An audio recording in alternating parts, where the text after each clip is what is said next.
يا مساء الفل، كل سنة وانتم طيبين وبألف خير ورمضان كريم عليكم جميعا ان شاء الله. النهاردة بقى بإذن الله هنعمل مع بعض العيش الشامي لسحور رمضان، وهنعمله بطريقة سهلة وبسيطة جدا جدا. يعني بصي هتقومي تعمليه دلوقتي حالا. هنعمل الكمية اللي قدامكم دي بنص كيلو بس من الدقيق. كل العيش كده قابب ومنفوخ، مفيش ولا واحدة صفطانة ولا مبلطة في الفرن. العيش كله بجد تحفة جدا وريقه مسكر وفظيع. شايفين اللون بتاعه من فوق ومن تحت، وكله منفوخ ومن جوه مفرغ وفظيع وطري جدا. هو ده العيش الشامي اللي محلات الفول والطعمية بيحطوا لنا فيه سندوتشات. بنجيبه من بره غالي جدا، على الرغم ان احنا نعمله في البيت بنفس النتيجة واحلى كمان، واقتصادي جدا جدا. صدقيني لو جربتيه هتعمليه على طول في البيت، مش هتشتريه تاني من بره ابدا. اعمليه كل يوم للسحور وصدقيني هيعجبك قوي. ويلا بينا نسمي بسم الله ونصلي على أشرف خلق الله عليه أفضل الصلاة والسلام. وتعالوا نشوف هنعمل العيش الشامي القمر التحفة جدا ده ازاي. بسم الله. أول حاجة معايا نص كيلو من الدقيق متعدد الاستخدامات. هحط عليه معلقتين كبار من السكر عشان العيش يبقى لونه حلو وكمان ريقه مسكر وحلو، ومعلقة كبيرة من الخميرة بيرة أو الخميرة فورية، وذرة بسيطة جدا من الملح.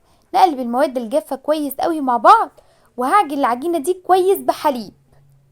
خلاص هعجنها بلبن حليب، تقدري تعجنيها بلبن رايب وتقدري تعجنيها بمية.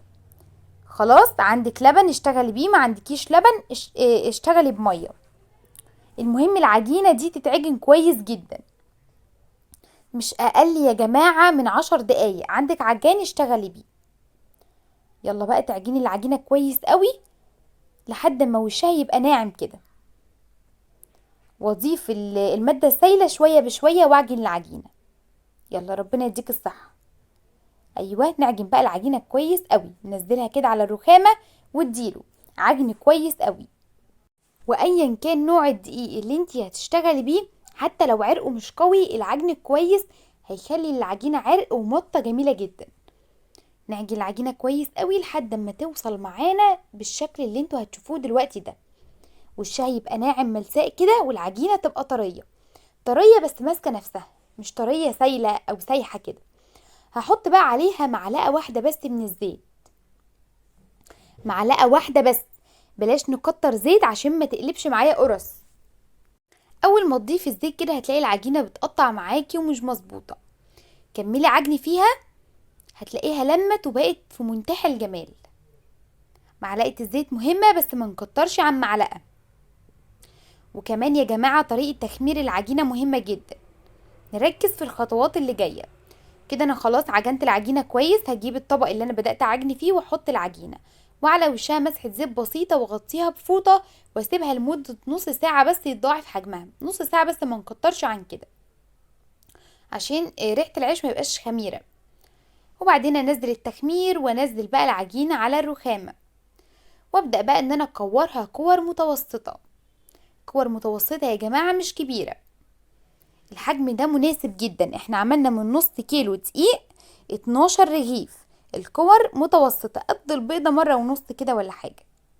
هعمل بقى العجينة كلها الكور بنفس الشكل دوت، ولازم اغطي الكور دي بفوطة يا جماعة.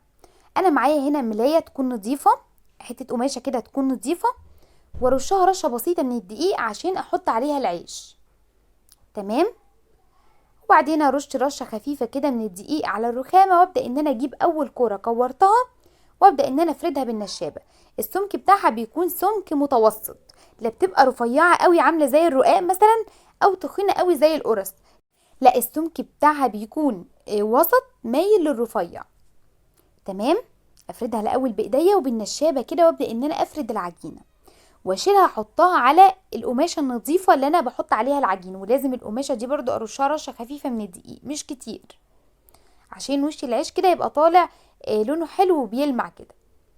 وبرضو اغطي العجين، يعني بعد ما بحط العيش ببدأ ان انا اغطي برضو بالقماشه دي عليه على وشه عشان وشه ما يشققش وينشف. وهعمل بقى كل كميه الكور بنفس الشكل ده. اخلص بقى الكميه وبعدين اوريها لكم. وكمان معلومة مهمة، لازم اخلي حجم العيش كده صغير عشان احنا عاملينه عيش شامي صغنن، تمام، زي اللي هو بتاع الفلافل وبتاع الفول. هي دي كل الكمية زي ما انتوا شايفين كده. نحاول نخليهم كلهم قد بعض، والسمك بتاعهم هوريهولكوا دلوقتي. هغطي بقى عليهم بنفس القماشة او بنفس الملاية دي، هغطي وشهم واسيبهم بقى لمدة ساعة ونص لحد ما يخمروا، يتضاعف حجمهم مرة كمان. شايفين السمك مش رفيع قوي، نخلي بالنا من النقطة دي. هنغطيهم بقى بقماشة واسيبهم بقى لمدة ساعة ونص لحد ما يخمروا ويتضاعف حجمهم بنفس الشكل ده. انا عايزة اقولكم ان هم استووا وهم لسه عجين. التخمير بتاعهم مظبوط جدا. اهم حاجة يا جماعة نقطة تخمير العيش الشامي عشان يطلع لونه حلو. شايفين شكله اتضاعف حجمه مرة كمان. انا بحاول اقرب لكم اهوت عشان تلاحظوا. التسوية المظبوطة بقى للعيش الشامي، النار بتكون عالية من فوق ومن تحت، عالية جدا، والصاجة لازم تكون سخنة، سواء هتسووه في فرن جاز او في فرن بوتاجاز. طب لو في فرن بوتاجاز هنسويه ازاي؟ عارفين الصاج اللي هو الاسمر اللي بيكون موجود في قلب فرن البوتاجاز؟ بحطه برضو واسخنه كويس قوي، وابدا ان انا احط عليه العيش، هيطلع زي ده واحلى كمان.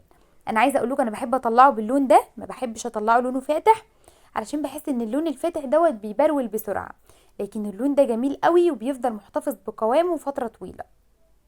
ولازم اول ما اخرج العيش من الفرن قماشه نظيفه كده مبلوله ميه ابدا ان انا امسح وشه من الدقيق. ولازم اغطيه يا جماعه اول ما يخرج على طول، اغطيه بفوطه او احطه في كيس علشان يفضل طري معايا. واقدر طبعا احطه في اكياس واحطه في الفريزر واطلعه على الاستخدام على طول. حلو جدا يا جماعه، لونه فظيع فظيع فظيع، لونه ما شاء الله ذهبي يجنن، وكله منفوخ. والله ما فيش رغيف واحد بلط معايا ولا بقى صفطان في الفرن، لا كله قب وعلي وبقى فظيع. وطعمه بقى معلقتين السكر مخليين ريق العيش طعمه جميل قوي، طعمه مسكر وفظيع. مش هتفرقوه ابدا عن اللي بتشتروه من الفرن من بره. حلو جدا، جربوه، مستنيه رايكم فيه. العيش طعمه يجنن يجنن يجنن، مش قادره اوصف لكم، لازم تجربوه. بنص كيلو دقيق هتعملوا الكميه دي، هتقضيكي يومين 3 زي ما انت عايزه. وبس كده الفيديو بتاعنا خلاص خلص، واشوفكم على خير الفيديوهات الجايه، والسلام عليكم.